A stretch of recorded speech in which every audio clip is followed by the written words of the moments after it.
آپ باتیں سنیں جو اصل کام ہے، باقی سب چلتا ہے ماشاءاللہ سلسلہ یہ ویڈیوز کا، تصویروں کا۔ جو اصل کام ہے جس کے لیے آئے ہیں، کچھ پیغام آپ کی خدمت تک پہنچ جائے۔ میرے بھائیوں، اللہ تعالیٰ نے دیگر مخلوقات سے انسان کو جن چیزوں میں فضیلت دی ہے، ان میں ایک چیز یہ ہے کہ انسان بات کر سکتا ہے، بول سکتا ہے۔ شیر بادشاہ کہلاتا ہے جنگل کا، اس کی بڑی دہشت ہوتی ہے۔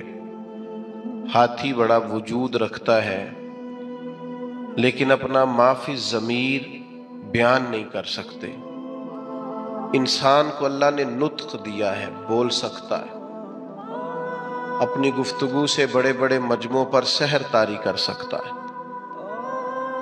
میرے عزیزو، یہ زبان اللہ کی بہت بڑی نعمت ہے، لیکن ظاہر ہے ہر چیز کا درست استعمال بھی ہوتا ہے اور غلط استعمال بھی ہوتا ہے۔ بعض لوگ اپنی زبان کا درست استعمال کرتے ہیں تو نبی پاک علیہ السلام نے فرمایا کئی دفعہ ایسا جملہ بول دیتے ہیں کہ رب جنت کا فیصلہ فرما دیتے۔ بعض لوگ اپنی زبان کا غلط استعمال کرتے ہیں اور کریم فرماتے ہیں کبھی کبھی لوگ بات کرتے ایسا جملہ بھی کہہ ڈالتے ہیں کہ ان کے لیے دوزخ کا فیصلہ کر دیا جاتا ہے۔ جب ہم بولتے ہیں، بات کرتے ہیں، کچھ کہتے ہیں تو اس کا معاشرے پہ اثر ہوتا ہے۔ معاشرے میں اچھی جملوں کو فروغ دیا جائے، اچھے لفظ بولے جائیں تو اچھے لفظ ہی پروان چڑھتے ہیں۔ ہم جو کہتے ہیں اس سے دوسرے سیکھتے ہیں۔ بچے معاذ اللہ اگر کبھی کوئی برا لفظ بولتے ہیں تو وہ برا لفظ بچوں کا ایجاد کیا ہوا نہیں ہوتا، انہوں نے کسی سے سنا ہوتا ہے۔ کسی نے ضرور کہا، گھر میں کہا، گلی میں کہا، محلے میں کہا، اسکول میں کہا، کھیل کے گراؤنڈ میں کہا، کسی نے کہا ہوتا ہے جس کے سبب سے بچوں کی زبانوں پر وہ جملہ آتا ہے۔ ہم جب خیر بولیں گے، اچھے جملوں کو فروغ دیں گے تو معاشرے کے اندر اچھے جملے رواج پائیں گے۔ خوبصورت باتیں کریں گے، سوسائٹی میں خوبصورت باتیں پھیل جائیں گی۔ یہ مت سمجھیے کہ میرے بولنے سے کیا ہوتا ہے، آپ کے بولنے سے اثر لیا جاتا ہے، ڈھیر سارے لوگ اثر لیتے ہیں۔ اور پھر ہماری باتوں کا صرف معاشرے پر ہی اثر نہیں ہوتا، ہم پر بھی اثر ہوتا ہے۔ آپ 2-4 دفعہ شام تک یہ جملہ بول کے دیکھیے گا کہ اللہ کا جو احسان مجھ پر ہے، جو انعام مجھ پر ہے، کم ہی کسی پر ہوگا۔ یہ بھی اللہ نے دیا ہے، یہ بھی دیا ہے، یہ بھی دیا ہے۔ آپ بار بار اللہ کے انعامات کو شمار کریں، خود بولیں، آپ محسوس کریں گے آپ کے دل کو سکون حاصل ہونا شروع ہوگا۔ انعامات رب کے گننے سے، اپنے مالک کے احسانات گننے سے، اس کا فضل شمار کرنے سے قلبی طور پر بندے کو اطمینان حاصل ہوتا ہے۔ اور آپ شکوہ شروع کر دیں، فلانی چیز بھی کوئی نہیں، بڑی محنت کی ہے، فلانا کام بھی نہیں ہوا، فلاں نے بھی بات نہیں سنی، فلاں بھی ایسے ہے، فلاں بھی ایسے۔ آپ سارا دن شکایتوں کی باتیں کریں، آپ کا دل بے چین رہنے لگے گا۔ جو آپ بولتے ہیں وہ آپ پر اثر کرتا ہے۔ اچھے جملے بولنے سے، خیر کا جملہ کہنے سے آپ کی طبیعت میں سکون آئے گا۔ آپ کبھی دیکھیے غور کر کے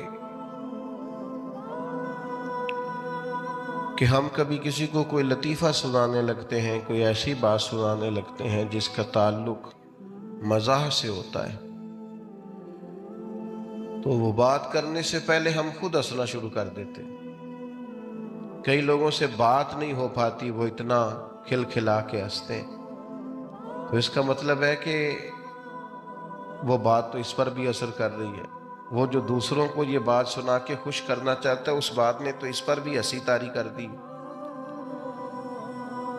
پھر ہم اگر کوئی رونے والی بات کرنے لگتے ہیں، اپنا کوئی دکھ بیان کرنے لگتے ہیں، کوئی ایسا جملہ بولتے ہیں جو ہماری زندگی کا تلخ تجربہ ہوتا ہے، تو بات کرنے سے پہلے بندہ خود رو پڑتا ہے۔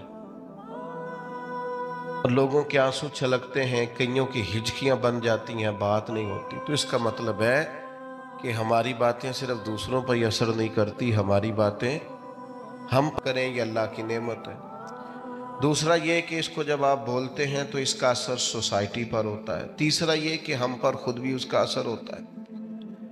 اب آئیے اصل مضمون کی طرف کہ جب ہم نے بولنا ہی ہے اور ہمارے بولنے کا فائدہ ہونا ہی ہے معاشرے پر بھی ہم پر ہی، تو کیوں نہ پھر ہم اس طرح کریں کہ یا خدا کا ذکر کریں یا مدینے والے مصطفیٰ کا ذکر کریں۔ خالی ذکر کرنے سے ایک ہے نبی پاک علیہ السلام کی تعلیمات پر عمل کرنا، آپ کی سنت اور شریعت پر عمل کرنا، آپ کے بتائے ہوئے دین پر چلنا، اور ایک ہے آپ کا صرف ذکر کرنا، حضور کے چہرہ نور کا ذکر کرنا، زلف عنبری کا ذکر کرنا، آپ کے اخلاق کا، آپ کے حلم کا، آپ کی بردباری کا، آپ کی خیر خواہی کا، آپ کے انداز تبلیغ کا۔ یہ خالی ذکر کرنا بھی بڑا معنی رکھتا ہے۔ قرآن مجید نے کہا وَرَفَعْنَا لَكَ ذِكْرَكَ، اے محبوب علیہ السلام ہم نے آپ کے لیے آپ کے ذکر کو بلند کر دیا، آپ کی خاطر آپ کے ذکر کو، آپ کے تذکرے کو اللہ تعالیٰ نے بلندیاں عطا فرمائی ہیں۔ حضور علیہ السلام کا جو ذکر پاک ہے اللہ نے اسے کتنا بلند کیا۔ حضرت جبریل امین علیہ السلام عرض کرنے لگے یا رسول اللہ صلی اللہ تعالیٰ علیہ وسلم، رب کریم فرماتا ہے محبوب جہاں جہاں میرا ذکر ہوگا وہاں آپ کا بھی ذکر کیا جائے۔ ہم جب نبی پاک علیہ السلام کا ذکر کرتے ہیں، جب حضور کا ذکر سنتے ہیں تو معاشرے پر اس کا اثر بڑا گہرا ہوتا ہے، ہماری اپنی شخصیات پر اس کا بڑا گہرا اثر ہوتا ہے۔ ہم جب حضور علیہ السلام کی یہ بات سنتے ہیں کہ نبی پاک نے مکے کے قریش کو معاف کر دیا، انہوں نے بڑے ظلم کیے، بڑی زیادتیاں کی، بڑی تکالیف دی، بڑی آزمائش میں ڈالا، اس کے باوجود اللہ کے حبیب علیہ السلام نے درگزر کا فیصلہ کیا، تو آپ یقین کریں جب بھی یہ سنتے ہیں نا، جب بھی یہ پڑھتے ہیں، جب یہ بیان کرتے ہیں، تو جنہوں نے ہم سے کوئی زیادتی کی ہوتی ہے انہیں معاف کرنے کو دل کرتا ہے، مزاج پیدا ہوتا ہے کہ یار چھوڑو، اگر ہمارے کریم نے اتنا معاف کیا ہے تو ہمیں بھی معاف کرنا چاہیے۔ جب ہم حضور کی تبلیغ کا ذکر کرتے ہیں کہ سرکار طائف تشریف لے گئے، عکاظ کی منڈیوں میں گئے، نبی پاک دور دراز لوگوں کے پاس پیغام دین لے کے گئے، پھر دل کرتا ہے یار ہمیں بھی تو کسی کو کہنا چاہیے نا یار نماز پڑھا کر، ہمیں بھی کسی سے کہنا چاہیے قرآن مجید کی تلاوت کر، ہمیں بھی کسی کو کہنا چاہیے کہ اچھے اخلاق کا مظاہرہ کر۔ آپ جب حضور کے حلم پاک کا ذکر کرتے ہیں، بردباری کا، کہ سرور کائنات صلی اللہ تعالی علیہ وسلم میں ٹھہراؤ تھا، بردباری تھی، آپ بڑی جلدی جلال نہیں فرماتے تھے، برداشت کرتے، کشادہ روئی سے بات سنتے، مخالفین کی باتوں پر بھی محبوب علیہ السلام اپنے دل کو کشادہ رکھتے۔ جب ہم اس بات کو سنیں گے تو انشاءاللہ ہم بھی اپنے غصے پر کنٹرول کریں گے، ہمارا مزاج بنے گا کہ یار بڑی جلدی ہمیں ہر بات میں اتنی جلدی ڈسٹرب نہیں ہونا چاہیے، اتنا اللہ نے ہمارے نبی کو علم دیا۔ لیکن ہمارا مسئلہ یہ ہے کہ ہم سارا دن فضول قسم کی ویڈیوز دیکھتے ہیں، فضول قسم کی چیزوں پر وقت ضائع کرتے ہیں، تھوڑی دیر کی مسکراہٹوں کے لیے گپ شپ میں اپنا ٹائم ضائع کرتے ہیں۔ اگر حضور کی سیرت پاک کو پڑھیں، نبی پاک کی مقدس زندگی کا مطالعہ کریں، ہماری شخصیت میں نکھار پیدا ہو، ہمارے اندر بلا کی تازگی آئے، ہم خود محسوس کریں کہ اللہ تعالیٰ نے کروڑہا نعمتوں سے ہمیں متمتع اور مالا مال فرمائے۔ آپ دیکھیے حضور کا ذکر پاک کرنے سے سوسائٹی میں اثرات کتنے بہترین مرتب ہوتے ہیں۔ اب صرف سمجھنے کی دو چار باتیں ہیں، وہ سمجھ لیں۔ سب سے پہلی بات یہ ہے کہ نبی پاک کا جب ذکر کریں گے تو یہ ذکر عام ذکر نہیں ہے، اس ذکر کے آداب ہیں۔ میں نے ابھی آپ سے عرض کیا نا کہ آپ بیٹھ جائیں، آپ کا لہجہ خوبصورت ہو، آپ موبائل پر زیادہ متوجہ نہ ہو. حضور کا ذکر پاک ہے نا، اس کے آداب ہے، اس ادب کا لحاظ کریں. جب بھی حضور کا ذکر کریں تو تھوڑا نا اس میں آپ زیادہ خوبصورتی لائیں، زیادہ اس کے اندر الفاظ کا چناؤ عمدہ ہو. صحابہ کرام علیہم رضوان ایمرجنسی کے حالات میں بھی نبی پاک علیہ الصلوۃ والسلام کے آداب کو نہیں بھولتے تھے. ابھی میرے بھائی نے میرا اعلان کیا کہ یہ بہت بڑا ہے، فلاں ہے، فلاں ہے. اللہ تعالیٰ ہمیں لوگوں کے گمان کے مطابق کر دے اور ہماری غلطیاں اللہ معاف کرے، بڑے چھوٹے آدمی ہیں. تو خدا نہ خواستہ یہاں اگر میری پگڑی کے شملے کو پیچھے آگ لگ جائے تو کیا میرا بھائی پہلے یہ کہے گا کہ حضرت، قبلہ، علامہ، شیخ، اتنی دیر میں دل چیک کرے آگ ساری سر تک پہنچ جائے؟ جب ایمرجنسی ہوتی ہے تو اس وقت القابات نہیں پکارے جاتے. اس وقت تجھے کہیں گے مولانا آگ لگ گئی، پیر صاحب وہ آگ دیکھیے، آگ دیکھیے. اس وقت آداب کا زیادہ خیال نہیں ہوگا. ہمارے ہاں ایمرجنسی میں آداب یاد نہیں رہتے، پر صحابہ چونکہ حضور کا ذکر کرتے تھے تو وقت کوئی بھی ہوتا تھا پر وہ نبی پاک کا ادب نہیں بھولا کرتے. ہر وقت سرکار کا ادب. غار ثور میں حضرت صدیق اکبر رضی اللہ تعالیٰ عنہ کی ایڑی کو سانپ نے ڈس لیا تو سانپ کی تو دہشت ہی بڑی ہوتی ہے. حضرت صدیق اکبر کے آنسو نکل آئے تو سرکار نے فرمایا کیا ہوا؟ تو کہنا چاہیے تھا نا سانپ سانپ سانپ سانپ، یہ بولنا چاہیے تھا نا. پر حضرت صدیق اکبر اس ایمرجنسی میں بھی حضور کے آداب نہیں بھولے. کہنے لگے فدا کا ابی و امی یا رسول اللہ، حضور میری ماں بھی قربان ہو، میرا باپ بھی قربان ہو، وہ ذرا میرے پیر کو سانپ نے ڈس لیا. ادب ملحوظ خاطر رکھا جائے گا. ہمارے ہاں نا کچھ لوگوں کو سیاسی تقریریں بڑی اچھی آتی ہیں، وہ اپنے لیڈر کا ذکر کرتے ہیں تو انہیں بڑے القاب یاد ہیں، قائد عوام اور جناب قائد جمہوریت اور پتہ نہیں کیا کیا. اور حضور کا نام کسی سیاسی جلسے میں لیں تو لینا ہی نہیں آتا. آپ سے بھی شکوہ ہے، ہمیں نبی پاک کا ذکر کرنا آنا چاہیے. ہم حضور کا ذکر کریں تو مدینے والی سرکار کہہ کے ذکر کریں، سرکار دو عالم کہہ کے ذکر کریں، سرکار رحمت للعالمین کہہ کر ذکر کریں، سرکار دو جہاں کہہ کر ذکر کریں. حضور کا ذکر کریں تو خوبصورت چناؤ الفاظ کا، اور ہماری باڈی لینگویج بھی بتائے کہ ہم عام ذکر نہیں کر رہے، ذکر رسالت معاب کر رہے ہیں. آپ وہ غالب نے کہا تھا کہ میں 1000 بار بھی اپنی زبان دھو لوں نا کبھی مشک اور عنبر سے تو پھر بھی مجھے لگتا ہے ابھی اس قابل نہیں ہوئی کہ مدینے والے کا نام لے سکے.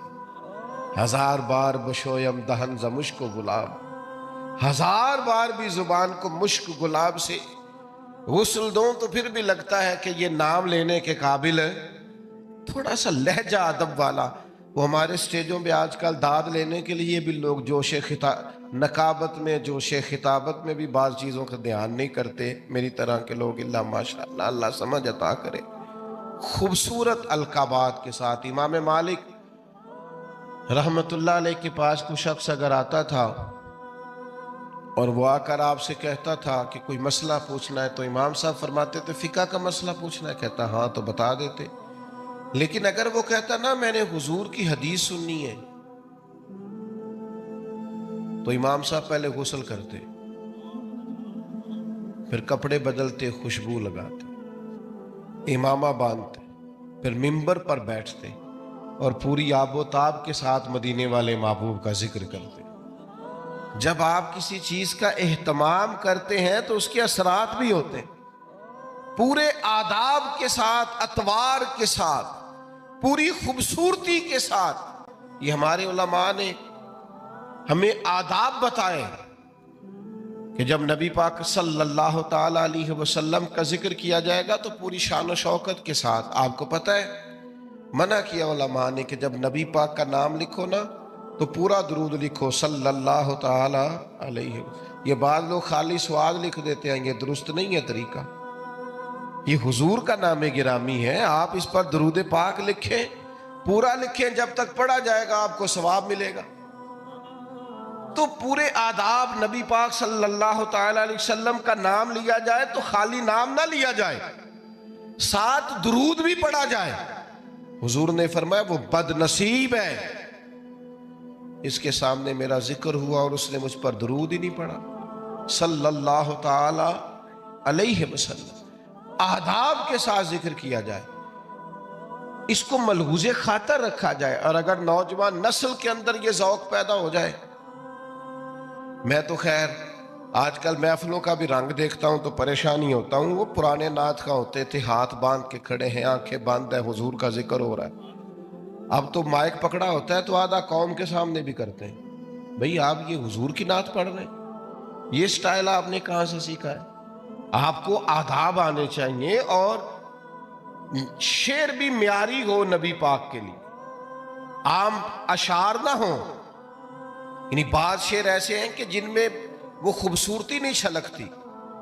وہ جی میں نے تازہ نعت لکھی ہے، آپ رہنے دے بھائی تازہ، آپ وہی پڑھیں جو اعلیٰ حضرت بریلوی نے لکھی ہے، جو مولانا حسن رضا نے لکھی ہے، جو ڈاکٹر اقبال نے لکھی ہے، جو پیر مہر علی شاہ نے لکھی ہے۔ اب وہ پڑھیں آپ، وہ نعتیں دیکھیں، ان کا کمال دیکھیں۔ فاضل بریلوی کہتے ہیں ان کی مہک نے دل کے گنچے کھلا دیے ہیں، اور وہ جس راہ چل دیے ہیں کوچے بسا دیے ہیں۔ اعلیٰ حضرت کہتے ہیں بڑا بھی کسی کو غم ہو نا تو وہ ذکر مصطفیٰ چھیڑ دے، سارے غم دور ہو جائیں۔ کہتے ہیں ان کے نثار کوئی کیسے ہی رنج میں ہو، وہ جب یاد آ گئے ہیں سب غم بھلا دیے۔ بس حضور کے یاد آتے ہی غم سارے بھول جاتے۔ آپ نبی پاک علیہ السلام کا ذکر کریں گے تو آپ دیکھیں نا، پیر میرے علی شاہ صاحب نے حضور کی نعت لکھی تو انداز کیا کہتے ہیں، مکھ چند بدر شاشانی، متھے چمک دی لاٹ نورانی ہے، او دی کالی زلف تے اکھ مستانی، مخمور اکھی ہیں۔ اچھا خود ہی نعت سنا کے، خود ہی لکھ کے، خود ہی کہنے لگے سبحان اللہ ما اجمل کا ما۔ اور ایک شاعر نے اس پر گرہ باندھی ہے، گرہ لگائی ہے، کہتا ہے یہ ذرا سننا کیسا ہے، کہتا ہے اس پتے سے ڈھونڈنا قاصد میرے دلدار کو۔ کہتا ہے میں تمہیں ایڈریس بتاؤں، میرے محبوب کو ڈھونڈنا تو پتہ کیا ہے، کہتا ہے اس پتے سے ڈھونڈنا قاصد میرے دلدار کو، مکھ چند بدر شاشانی، تے متھے چمک دی لاٹ نورانی ہے، کالی زلف تے اکھ مستانی ہے، مخمور اکھی ہیں۔ اور فاضل بریلوی کہنے لگے سب سے اولا ہو آلہ، سب سے بالا ہو آلہ، کیا خبر کتنے تارے کھلے چھپ گئے، پر نہ ڈوبے نہ ڈوبا۔ کرنوں بدلی رسولوں کی ہوتی رہی، پر چاند بدلی کا نکلا ہمارا نبی، اور جن کے قدموں کا دھون ہے آب حیات، ہے وہ جانے مسیحا ہمارا نبی۔ وہ میرے بھائی نعت میں تازگی ہو، حسن ہو، اور آپ چناؤ کریں تو عمدہ الفاظ کا کریں، معیاری جملے سرکار کے لیے کریں، معیاری، یعنی سرور کہوں کہ مالک و مولا کہوں تجھے، باغ خلیل کا گلے زیبا کہوں تجھے، بس لیکن رضا نے ختم سخن اس پہ کر دیا، خالق کا بندہ خلق کا آقا کہوں تجھے۔ خوبصورت لہجہ ہو، خوبصورت انداز، اور الفاظ کا چناؤ حضور کے ذکر کے لیے ذرا عمدہ ہو، ذرا بہترین ہو۔ آپ دیکھیے دو بھائی بیٹھے ہوں تو بڑے کی تعلیم کم ہے، چھوٹے کی زیادہ ہے، بڑا اتنا بڑا افسر نہیں، چھوٹا افسر زیادہ ہے۔ تو اگر بڑے سے پوچھا جائے کہ آپ بڑے ہیں کہ یہ بڑا ہے تو اس سے کیا مراد ہوتی؟ دو بھائی ہیں، ایک بڑا ہے ایک چھوٹا ہے، بڑے سے پوچھا جائے آپ بڑے ہیں کہ یہ بڑا ہے تو کیا اس کا رتبہ بتایا